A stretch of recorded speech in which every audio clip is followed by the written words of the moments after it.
Sunday at Mike's. We are good to be here at 11 p.m. Central European time every Sunday, every Wednesday as well with Wednesday Hump. But that's a separate little live stream that we do. This one we do every Sunday night here. We're so good to be here. So glad to be here. Good to be here, guys. Always start out by saying that time is a very precious thing. And for you to spend a little bit of yours with me, it's really greatly appreciated. Thank you so much. Well, you would think that a weekend you would get some rest, but I was working a bit this weekend. So I am not the freshest lily in the bunch, but I'm ready to do this tonight, guys. I'm ready to jump into this live stream. Hey, Scott. Hey, Maddie. How you guys doing? My two mods here first. Thank you guys so much for taking the time to moderate this show all the time. I want to thank you guys too, especially starting out here. It really means a lot to me. If I haven't said it recently, really, really, really, really greatly appreciate it, and you taking the time to do so. Mr. Watson in the house. How you doing? Well, you're back from your travels in one piece. That's always a good thing. And I hope you had safe travels. I hope it all worked out for you. And good to have you back, man. Really good to have you back. Yeah. Um, let's see. we're, we're so little to talk about and so much time to do it in. Now strike that. Let's reverse it. Actually, this week it may be something a little bit in the middle. You know, so I'm in the business, as you guys know, of importing and selling as a middleman, I guess you would say, as a wholesaler, guitars here in Europe. And of course, this exposes me to different shops, different markets, different prices in different parts of the world. And that's a pretty useful thing. When you're doing this business is to have a good view of the world. You don't want to be so myopic that you just focus in on just one region. And so exporting from Asia into Europe certainly gives me that. And I have been observing and looking around. And I came up with tonight's live stream for two reasons. First of all, I had contemplated doing a Halloween live stream, but the timing just was no good. So this was actually what was going to be my Halloween surprise live stream. Scary guitar prices, the post-pandemic crash that's been long coming, or I should say long overdue. But I say, yeah, we'll just do it regular on Sunday Sunday at Mike's, regular time and place. We're still in the Halloween season-ish, so it still works. And my spooky lighting here is kind of working, sort of. I don't know if it's so spooky or if one of my main lights is out and I need to get a bulb for it. But this is working tonight. I like this. Nice vibe. It fits the mood of tonight's subject. And what a subject. You know, red. Wait a minute. Sorry, guys, my eyes are bad. No, this is Run Riot. Run Riot. Hey, sir, how you doing, man? Long time no see. Great to have you here. Welcome to the live stream as always, man. Pull up your usual chair and sit down, man. Please participate. Love to hear from all you guys tonight. I haven't said it yet. If you are so inclined to hit the like button, if you're watching this live or in the rerun, and to also comment down below. I haven't been getting a lot of comments in my live streams lately, and I actually look forward to those. Sometimes somebody will correct me or remind me of something, and sometimes it'll give me a subject for the next live stream as well. So please do that for me if you guys don't mind. Thank you so much. Yeah, what a subject it is because I have been speaking for a while now, as you know, about the COVID bump in the guitar market. I pointed out years ago, and it's funny, it is years ago now, that Fender was using the stats from a survey that they took during COVID that was highly skewed in order to do their marketing for the next year or so when they were trying to come out with uh, female orientated guitars. If you remember that, there was a period there where it was girls' guitars with female musicians playing them. And, an old pastor of mine used to say, you can torture the data enough, it'll confess to anything. And that was certainly the case with that. And another thing that manufacturers that were doing, they were saying, well, wow, we've got this huge influx of people buying guitars. And really, honestly, the sky's the limit from here. It's the new boom, where it was really just a COVID blip. You know, it was a bubble. It wasn't growth. Everybody was home, nobody was touring, and suddenly guitars were flying off the shelves, the Fender Gibsons. Unfortunately, not G&L guitars.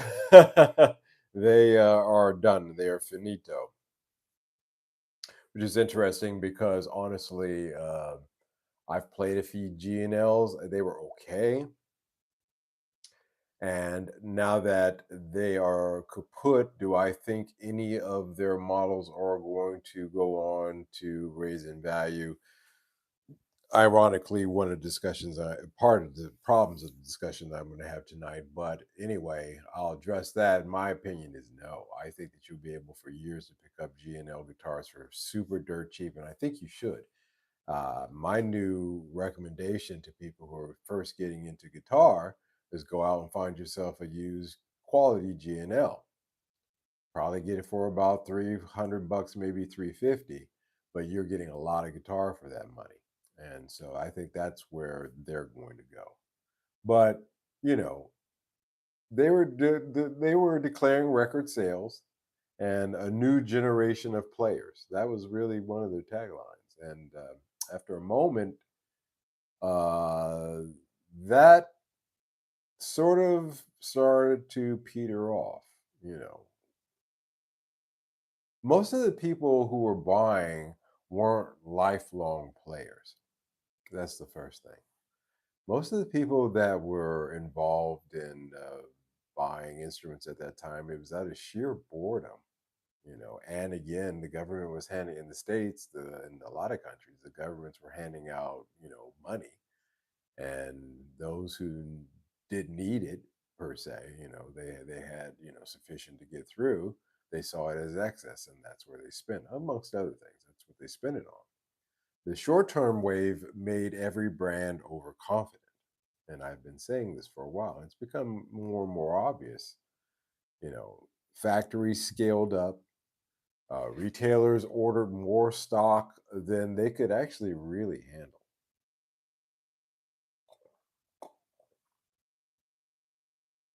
Prices crept up and they stayed there. We started to see those price increases on Epiphones occur not too shortly after the 2002 2003 period, and they have just gone up. You know we were talking about the age of the $2,000 Epiphone, and some of the higher end models, when you price them in euros, we're getting, and then transfer that over to US dollars, we're getting close to that range. So there's that. Check the Ben. Hey, how you doing, Ben? I'm doing well. Thank you for asking. Seems like everybody's here and we're all doing well. Want to also give a shout out to all my international watchers. I know there's friends of mine out there I've heard of that are watching this all over the world. And I want to let you know, guys, I do appreciate you doing that and watching. I've been told watching each and every episode. So thank you so much. That means a lot to me. True friends. And a great family that we built here with these live streams, I have to say. And I do not disappoint tonight because I do have somewhere I want to go with this. You know, I have always straddled the line of trying not to be part of the problem with my business. I always price things, I think, fairly. And if there was room and if a discount was asked, I more than freely would give it. Sometimes to my detriment, but again, my goal was to introduce these really nice Japanese guitars from the 70s and 80s and early 90s here into the European market and make it more available for people here because there was still a stigma, and there still kind of is, with people wanting to order things from overseas. They're worried about, well, if I get it, is it going to be broken? Am I going to get gypped? And all those things actually do occur. They are actual real risks. Trust me, I've experienced them all. Uh, but it was to make it available in a way that cut out that risk and brought some quality stuff over. And I am glad of having achieved that to some extent. However, um, the prices of these instruments, once they go out of my hands, are out of my hands. And some of the retailers that buy from me, they are asking a pretty penny. They were asking a pretty penny. And I saw where the market started to creep up, and not because of me per se, but just that general trend. And, you know, one thing that I didn't want to have happen is for me to walk into one of these shops a year after I sold them one of these guitars and still see it in the shop. And actually, my main buyer, when I go up their guitar section and take a look at what they still got, most of it's gone. So that's great. That's fantastic. But in a lot of cases, with a lot of the newer guitars, when I walk into that section, I see guitars that have been there for a long time, for over a year, and or just they've been hanging there for a while from just my casual observations. And I'm starting to see that there was a period of time where the prices on these were pretty much well up there, but they were staying up there and they weren't budging. And now I'm starting to see the discounts starting to come in on some of these instruments. The newer, the more of a discount, interestingly enough.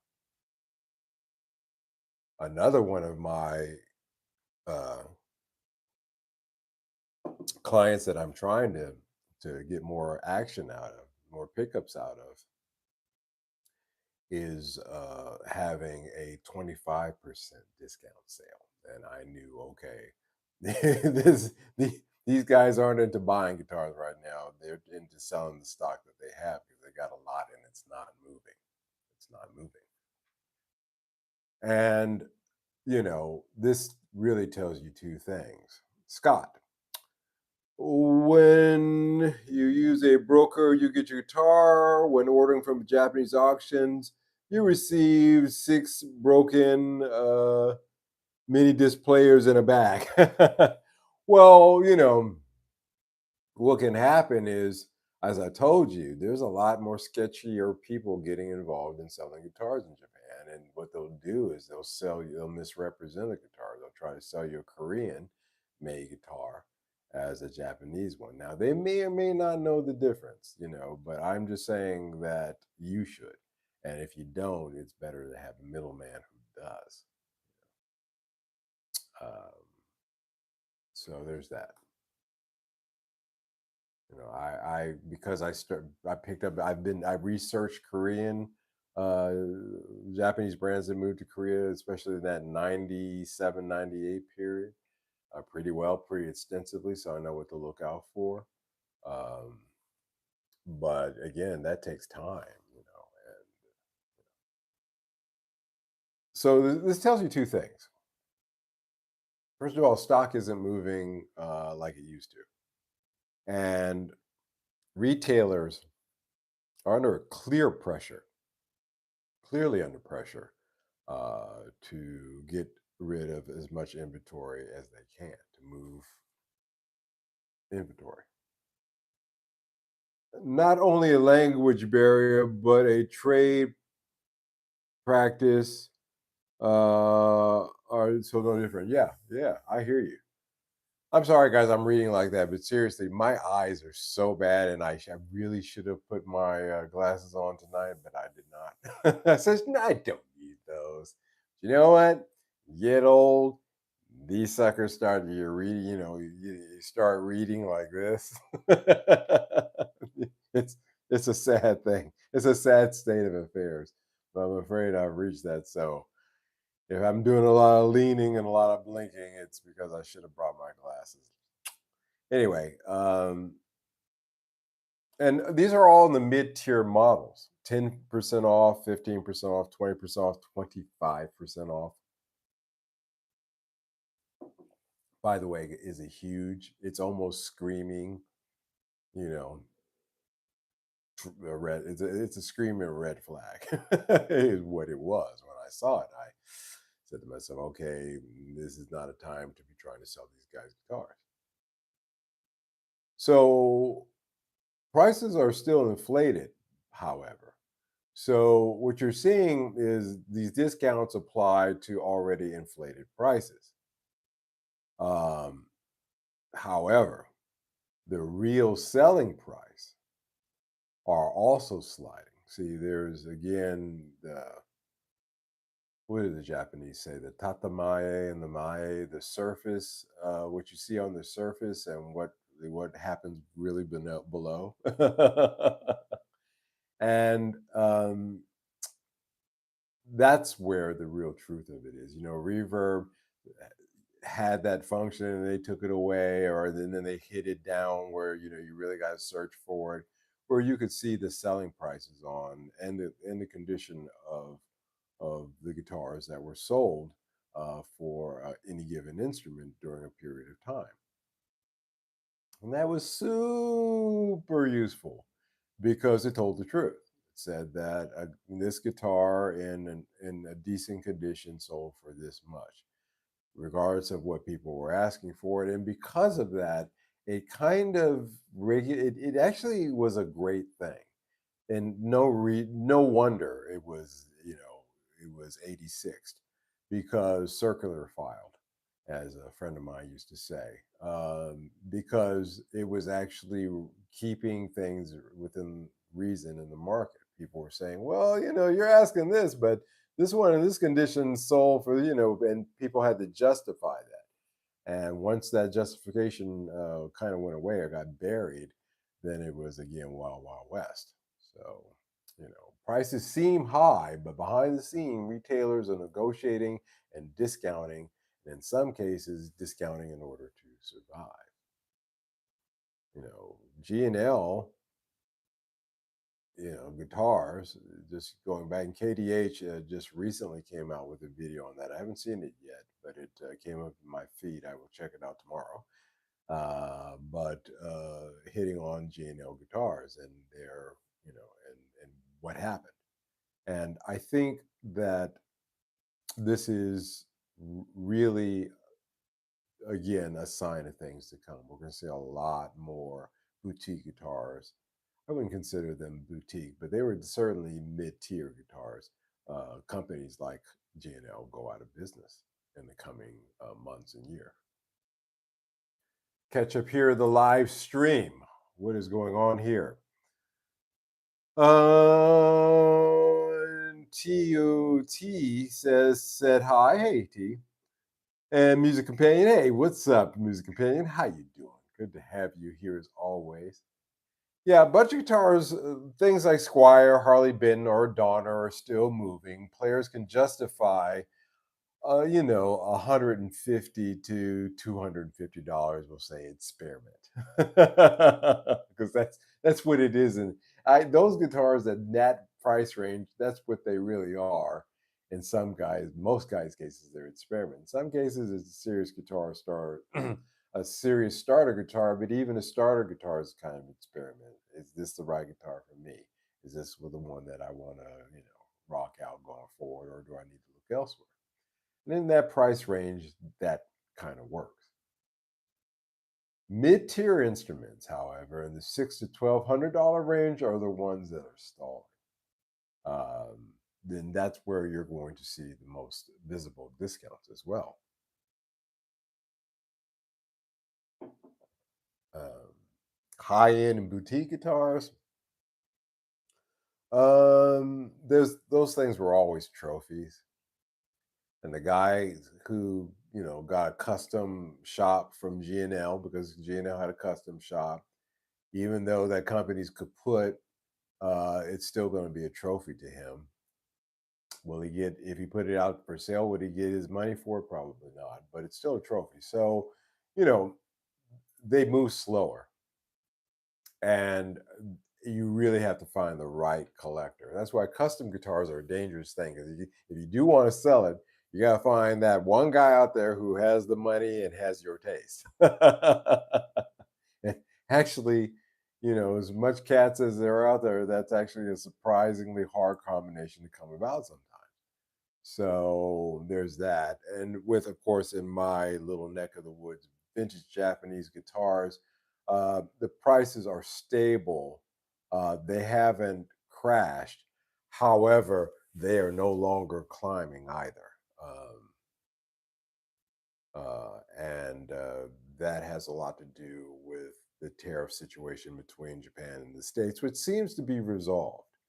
I think we're going to see a lot more movement there again now that everybody's all buddy buddy over there again, as we saw in the most recent political kabuki theater. So there's that. There's that. Music Companion says, I felt like mid-tier pricing has been lost. 700 to 1200 made in Korea, Indonesia. Now you have ESP Limited selling their limited pass 1599 to 2099. And Schecter can do it at 999. Something is very wrong with pricing. Yeah, again, we have moved. Like I said, you know, um, value is what you're trying to determine. Price is the territory. Value is the location within that territory, and that value and price thing has become a moving target recently for a lot of factors. Let's talk about those a little bit. Um, I'm seeing the same patterns, by the way, getting back, just touching back to vintage guitars. I'm seeing steady demand. I'm seeing demand, but longer sales cycles. This tells me that with my business that there are players out there who are buyers, but they're being cautious, which means that I have to come up with very interesting things in order to pique that purchase. And that deals with the psychology of paying more. You know, you have to kind of, I always talk about psychology. And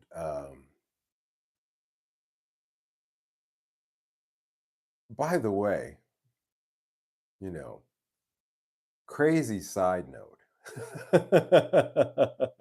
uh, a rabbit hole, if you will, that I was going down the other day. And don't ask why. But if you go on to, I didn't, but I saw a reference link to it, and in the article that I was reading, that we talk about Bernays, the father of modern consumerism, the psychology of consumerism, of you know the world of marketing, who was related to Sigmund Freud. And these two pioneers of this type of psychiatry, are noted on the website of the Church of Satan as being some of the most influential people of all time. There's on that list, like I don't want to go through the whole list, but was Bernays, Sigmund Freud was on there, Aleister Crowley was on there, of course, number one. But you begin to wonder when you see that kind of connection about what are we really talking about with the psychology of consumerism. A real deep rabbit hole. I'm going to stop. I'm going to put a period right there, but I just want you guys to chew on that. Why would Bernays, who's the father of psychology, be honored by that particular group as, one of their most influential people? Just a thought. FOMO is a real thing. I think FOMO is what a lot of guitar manufacturers try to use YouTube for in order to pitch their products. FOMO, fear of missing out, you know.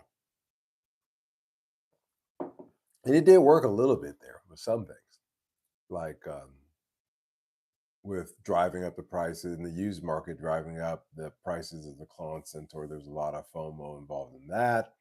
There's a lot of FOMO involved in that. What was that? That pedal that Josh promoted, the Froggy pedal or something like that. That he says, well, this sounds just as good as a Klon. And the prices on those shot up, FOMO.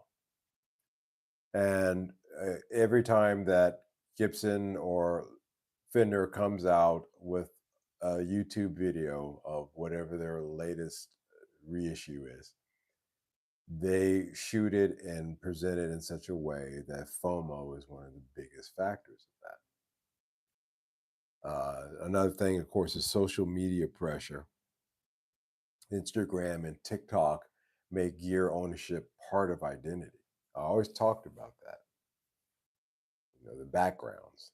I gotta have all the studio gear and racks behind me, or I've got to have the wall of guitars because this is your identity. And to a certain degree, I understand that, but this feeds upon itself as well, and it makes some creators, by the way, feel that they need to replicate that as well, so they go out and they start buying, and it's just it feeds on itself, if you understand my meaning. And the next thing, of course, is my favorite: limited edition fatigue. And you can call it whatever you want, but I read Guitar World magazine online, believe it or not, about once a week. I read their articles, and they're always talking about some new limited edition. And what is the latest one? It's the Kurt Hemmett Hummingbird acoustic, and I don't really associate Kurt Hemmett with acoustic guitar. I just don't. I'm sure he's a fine acoustic guitar player, but I would associate somebody like Jimmy Page more with acoustic guitar because of some of the Led Zeppelin tracks than I would with Kurt Hemmett and Metallica, just to be frank with you. There's another limited edition. There's a limited edition Marty McFly, three, was that 357 or whatever that is? Limited edition fatigue, exclusive colors, or a fancy case, you know, and they just upcharge you on it. And that moves from buying a guitar to collecting validation, is the way I kind of look at that. Again, if you're going to fight the magic, excuse the pun, of consumerism's the psychology of consumerism, then you fight it with understanding it in its own terms. And that's collecting validation. You're validated through the things that you have. Hey, this is me. That's your identity. And if all that gets whisked away in a flood, then where is your identity? A house of straw, my friends. So when someone like you says, "No thanks, I'm good," we're not just saving money. We're actually rejecting the hype cycle. Now, as you get older and wiser, hopefully, both of those at the same time, then you'll recognize it. You'll know it when you see it, and you're like, fool me once, but fool me twice. But it's just one of those things that you kind of get a red flag, and you can see when you're younger, it's a little tougher, it's a little harder, a little bit harder. And so again, we get inoculated for diseases. We get a little bit of the virus in ourselves in order to fight off the main contagion. And I think understanding that concept that, really is the FOMO, social media pressure, and, the guitar of the week thing that are being constantly bombarding you. And that's just with guitars, pedals, drums, saxophones, golf clubs, whatever it is. You're getting bombarded it just in your normal life by other things, of the same ilk.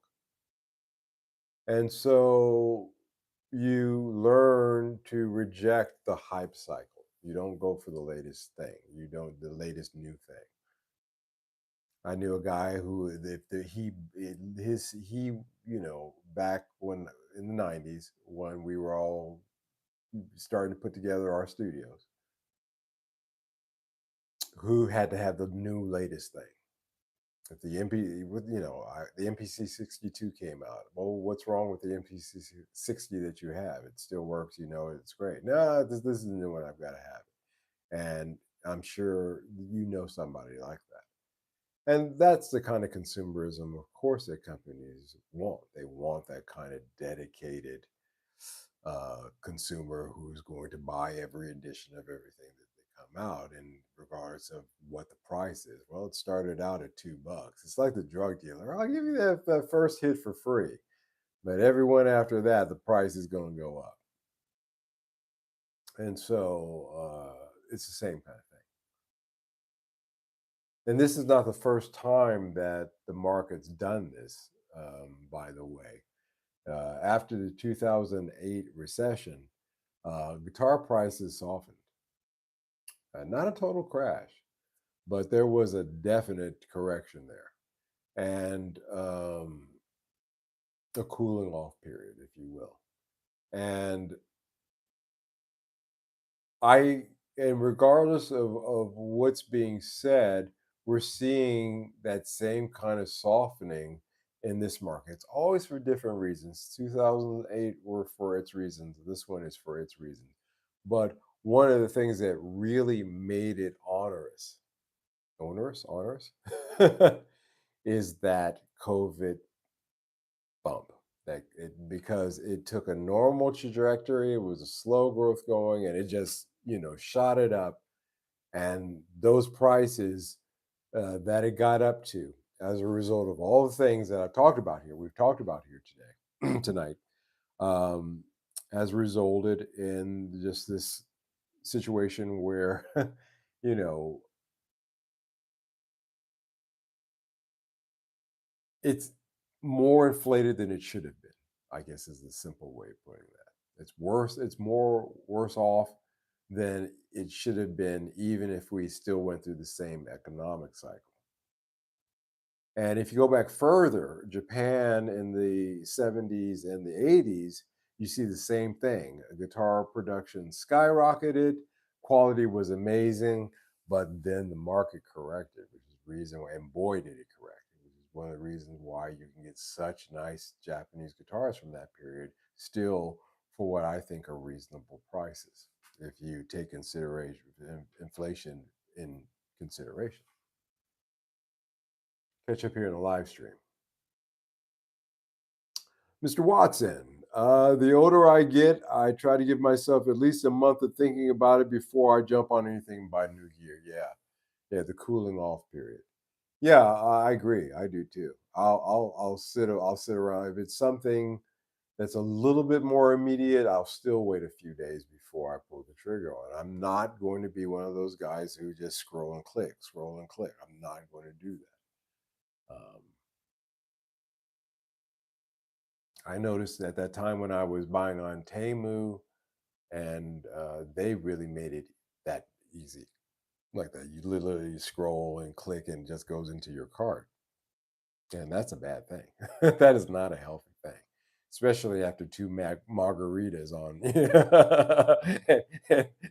and late night shopping. It's not a bad combo. It's a bad combo. You don't want to be in it. And the older you get, you realize that you don't want to do those things. You don't want to fall into those traps. The trick is doing it as young as possible, to realize that as a young of an age as possible. I kind of realized it started to dawn on me, in my late 30s, early 40s, but I think that's about average for most people. I figure if I miss out, it wasn't meant to be. Yeah, me too. Or if it's really meant to be, it'll come along somewhere down the road, which is where I'm kind of at with my own owning my own Japanese vintage guitar. If it happens, it'll happen down the road. I'm not because again, I have a budget I'm putting on that, and I haven't found anything yet that works for that, unfortunately. But maybe we'll see. I'm going to Japan. I will be in Japan next year. There is a trip that is definitely coming up. So I think with me being there after a few years that it's been, and having my eye and knowing some of the out of way places that I plan on hitting up, uh, that may change coming up here. We'll see. We'll see. But one thing I know is that even though the Japanese market corrected, one thing that did occur is the good ones held their value. The average ones did not. And by the good ones, I'm talking about when you start talking about the Greco 1200s, the 1800s. Again, that gets into line with their yen price. So in that case of a 1200, that would be a guitar that was worth Junimon, which is a lot of money. It's a lot of money now.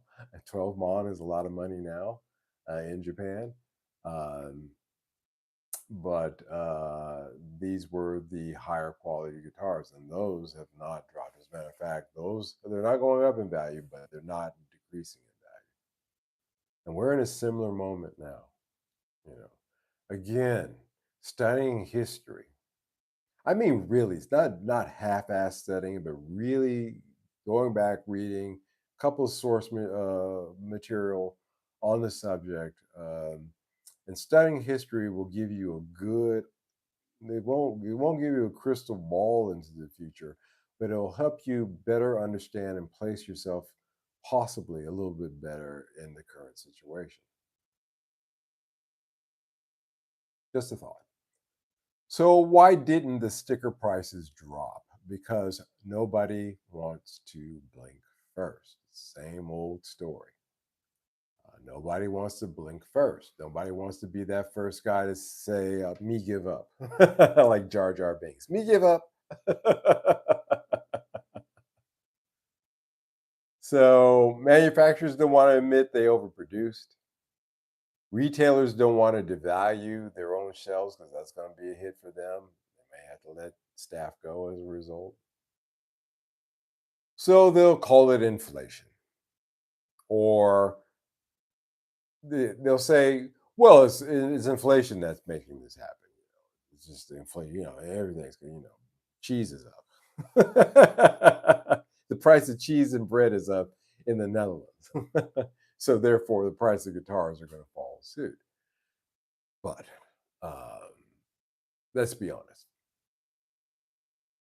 when you have a $500 guitar that's listing for $900, or as was pointed out earlier, all over the place with the pricing, something's wrong. Something's wrong. And when you're in a situation where something you can look at it and say, okay, this is nuts, right? This is insane. This makes no sense. The valuations here don't make any sense. Then generally that's a time when you don't buy and you say, I'm good. You say, I'm good. Until this dust settles, whether I was a seller or a buyer, God forbid that you're, a seller. But regardless of which camp you fall into, it's a time when you might want to, settle, sit back. I've certainly cut back. I've cut back on the number of instruments that I bring in.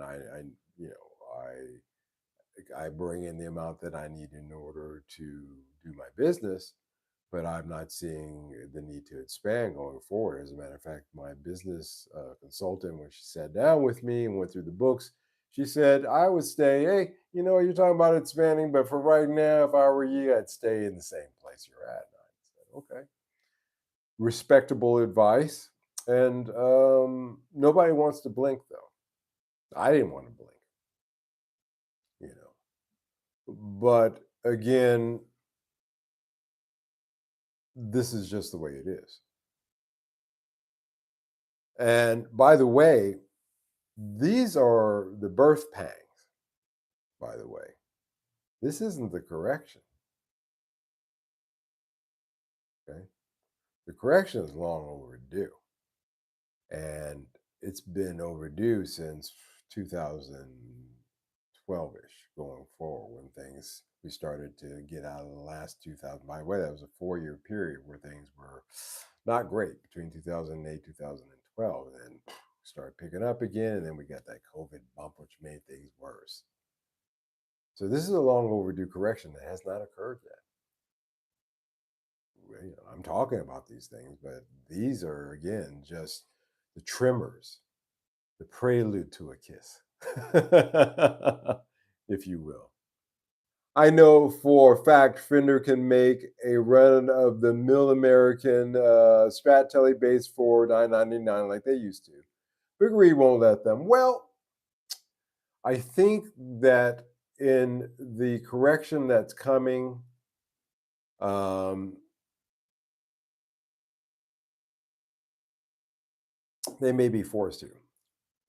It may be that drastic of a correction, and it will.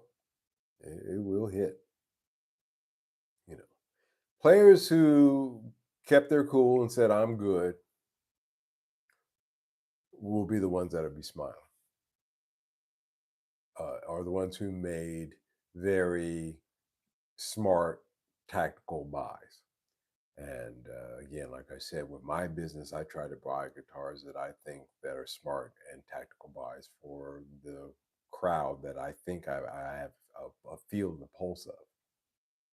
And my selections reflect that. And I have to be very careful going forward.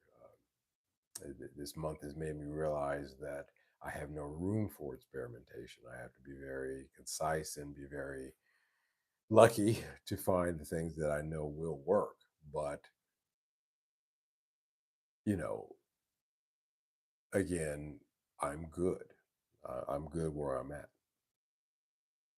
So there are signs of cooling out there.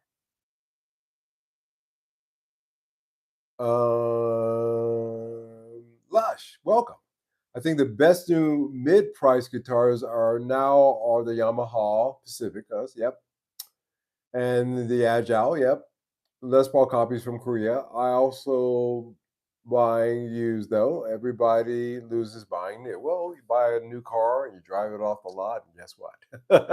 Value goes down. Same thing with guitars. But yeah, I agree with those.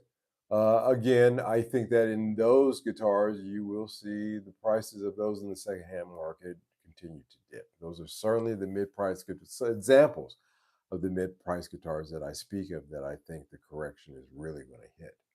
And again, if you stay cool, if you hold back and you keep your powder dry, I think you'll be smiling because you'll be able to pick up a decent guitar. And what a time to be a beginner guitar player too, as well, because you will get a nice guitar for a reasonable value. Value, gentlemen. And we have to find that value. We're looking for that, and the market will find it.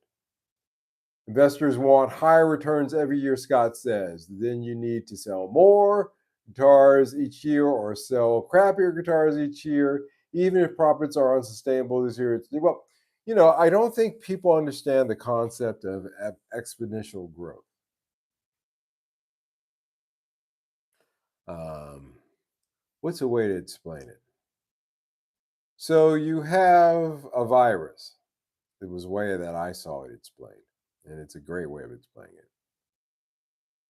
If you have a virus and you put it in this cup, a little virus, it's this teeny tiny thing. Drop it in this cup, cover this cup over so that nothing can escape from it, and that virus doubles, so it becomes two, and then those two become eight, and then the exponential growth. And if you looked at an hour's time, the amount of time it would take to fill up this cup with that virus, it would take exactly 1 hour.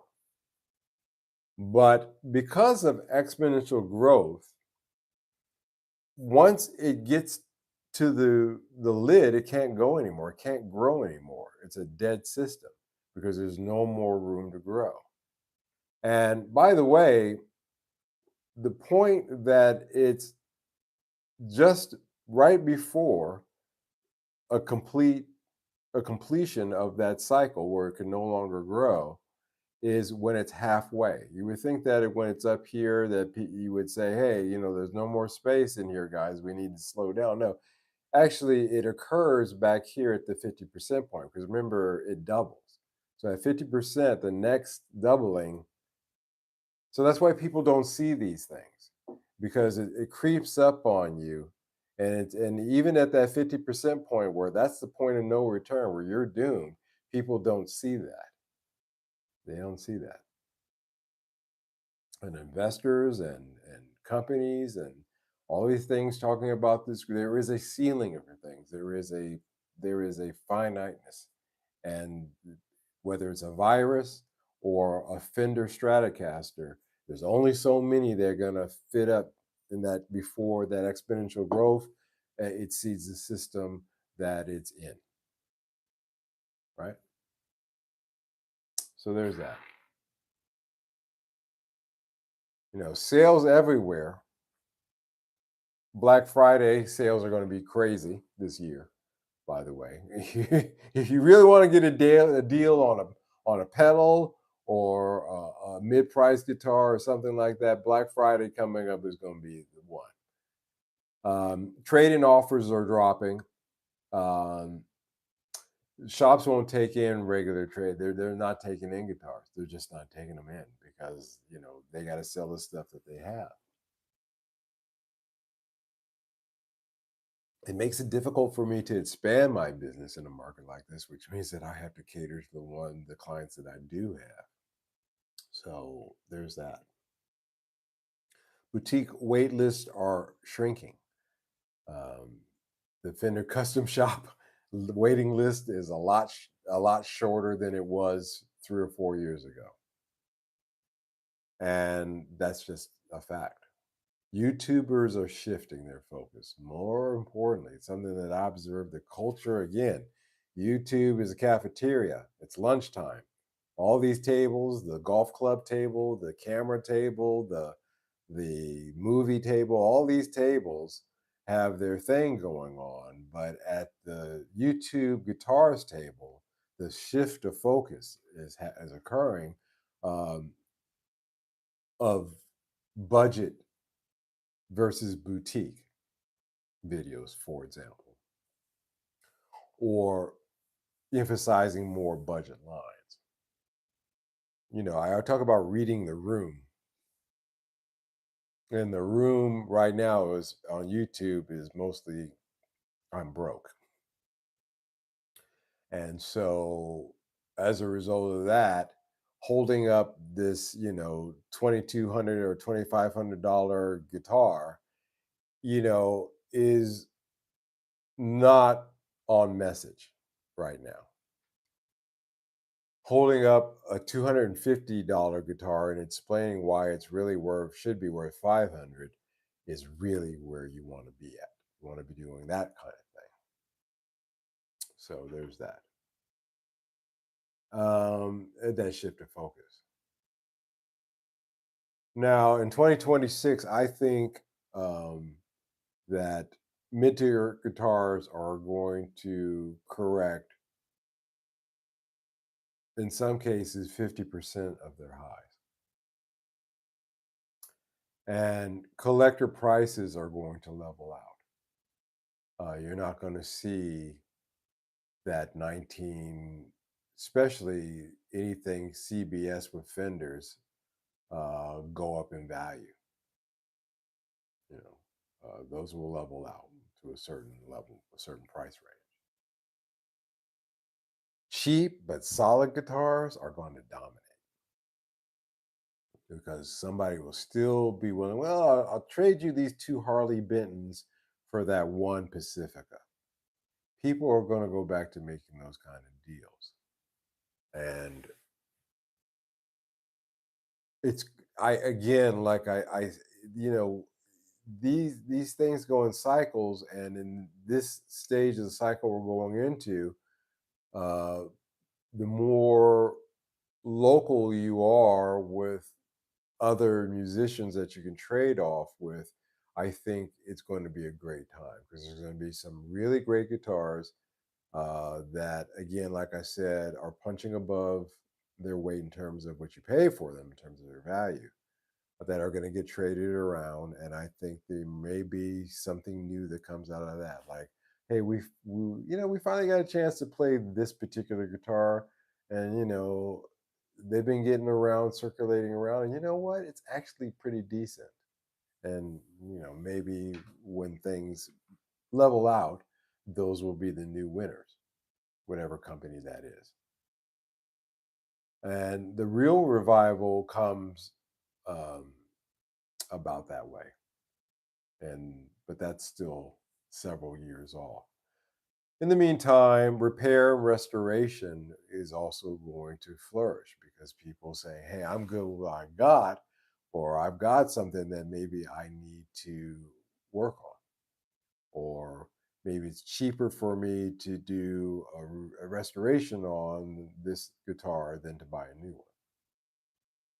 one. People are going to start realizing that fixing what you have is better than buying new.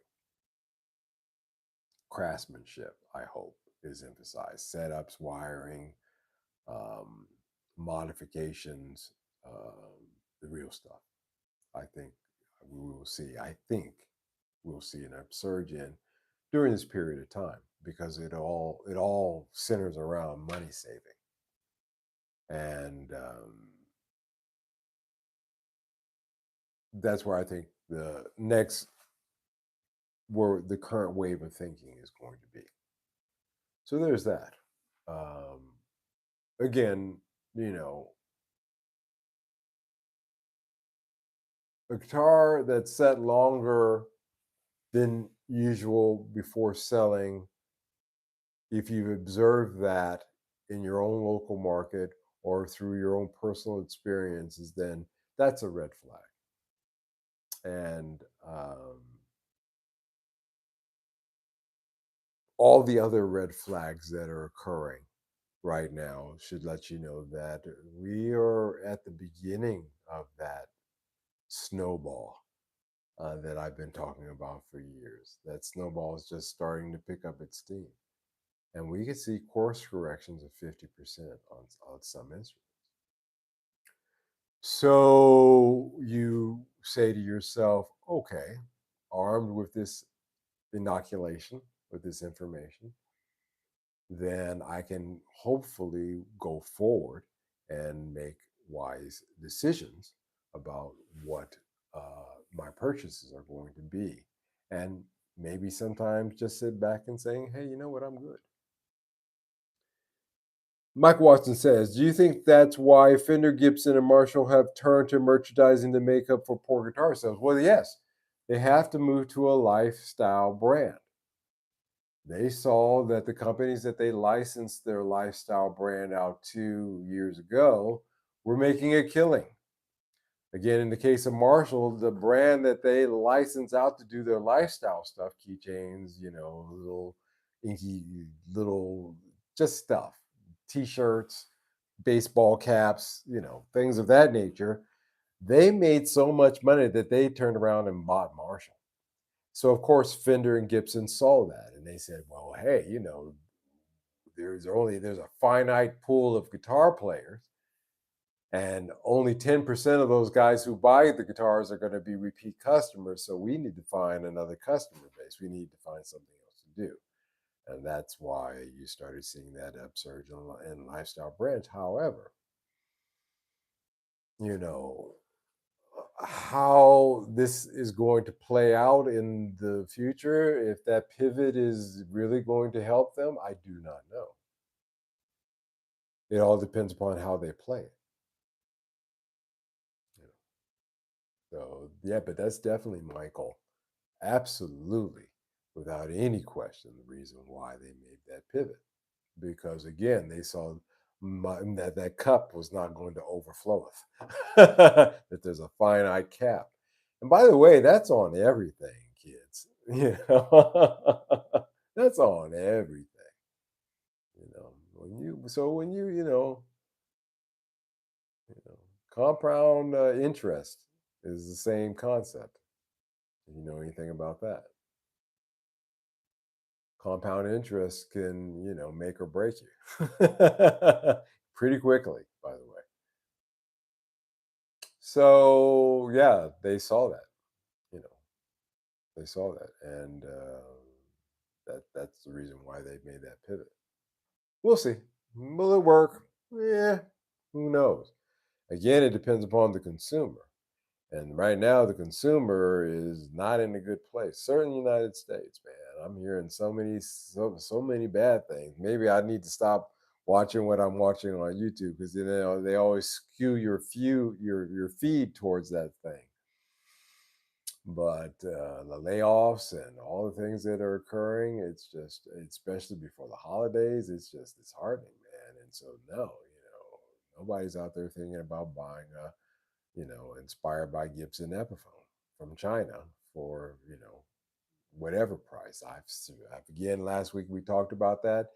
It was reported somebody got one in the $600 to $700 range, brand new with the case. Again, like I said, I dug a little further, and they're going here, brand new for the 12.99 range euros. So again, that gets back to it's a wild, wild west up there, and because value is all over the place, this is a time where usually sane men sit out.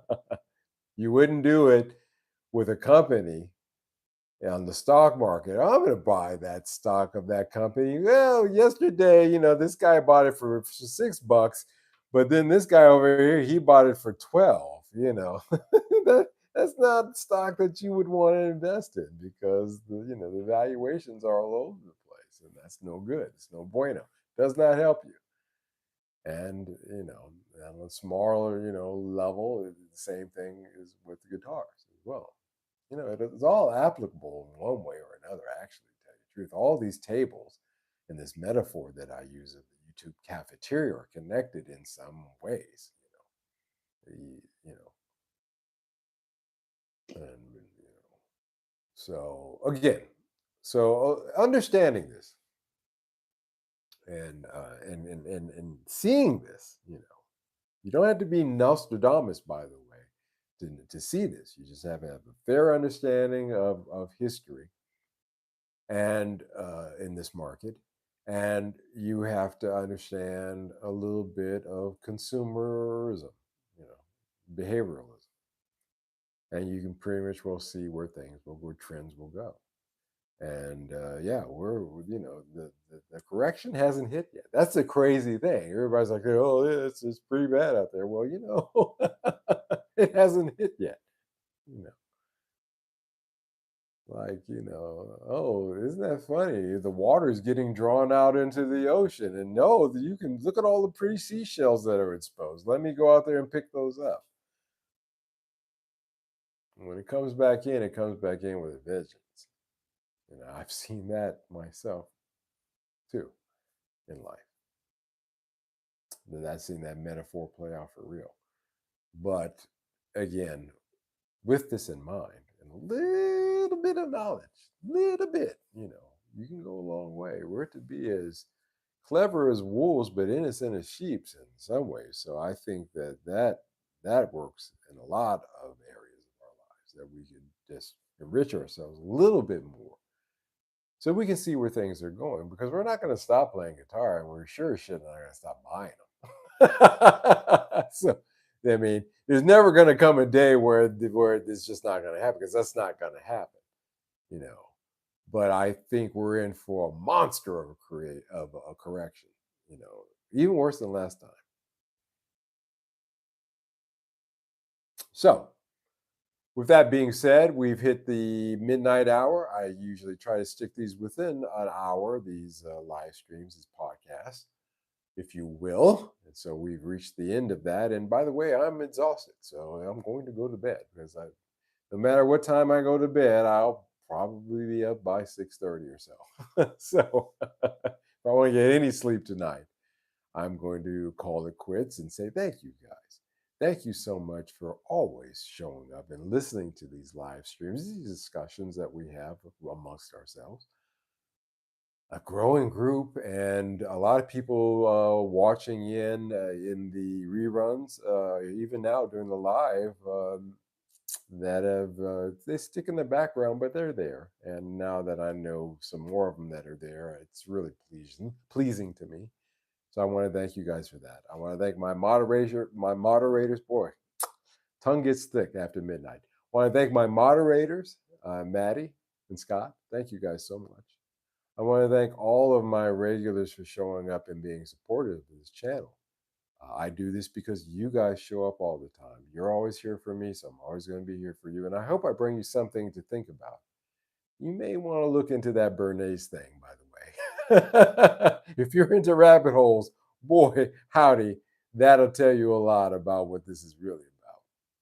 If you have the stomach for that kind of thing. But if not, don't tackle it. But in any case, you guys take care. And I will see you again on the Wednesday, and God willing, the Wednesday night hump. 11 p.m. Central European time coming up this Wednesday. You guys take care. I'll see you then. Bye bye.